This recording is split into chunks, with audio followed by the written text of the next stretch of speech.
විදිහට අපිට perfume එකක්, deodorant එකක් අවශ්‍ය වෙන්නේ. ඇත්තට ඒක very important දෙයක්. මොකද අපි අපේ job එක කරද්දී අපිට ගොඩක් වෙලා client කෙනෙක් එක්ක එහෙම නැත්නම් model කෙනෙක් එක්ක වැඩ කරන්න වෙනවා. අපිට අවුවේ වැඩ කරන්න වෙනවා.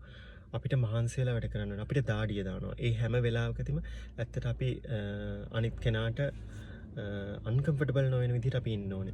ඉතින් මං හිතන්නේ ඒකයි අපි හැමතිස්සෙම හොඳ perfume එකක්, body spray එකක්, deodorant එකක්, mouth wash එකක් වගේ එකක් පාවිච්චි කරන්න ඕනේ. සමහරවිට අපිට කෑමෙන් පස්සේ වැඩ කරන්න වෙන්න පුළුවන්, උදේ පාන්දර වැඩ කරන්න පුළුවන් වෙන්න පුළුවන්. ඒ වගේ වෙලාවට අපිට mouth wash එක very important. ඉතින් මං හිතන්නේ ඒ වගේ දෙයක් අපි පාසල් කාලේ ඉඳලම අපි පුරුදු වෙන්න ඕන දෙයක්. කියන්නේ ෆොටෝග්‍රැෆර් කෙනෙකුට විතර නෙමෙයි හැමෝටම තියෙන්න ඕන දෙයක්. අපේ ෆීල්ඩ් එකට අනුව මං හිතනවා අපි ඒ වගේ දෙයක් පාවිච්චි කරන එක අපිත් හොඳින් ඉඳලා අපේ ක්ලයන්ට්ටත් අපි හොඳ අවස්ථාවක් දෙනවා. එහෙම වුණාම නැත්නම් uncomfortable අපි හැමෝම. ඒ නිසා මම හිතනවා අපි ඒක ෆොටෝග්‍රැෆර්ස් විදිහට අපි පාවිච්චි කරන්න ඕන හොඳ පුරුද්දක් විදිහට.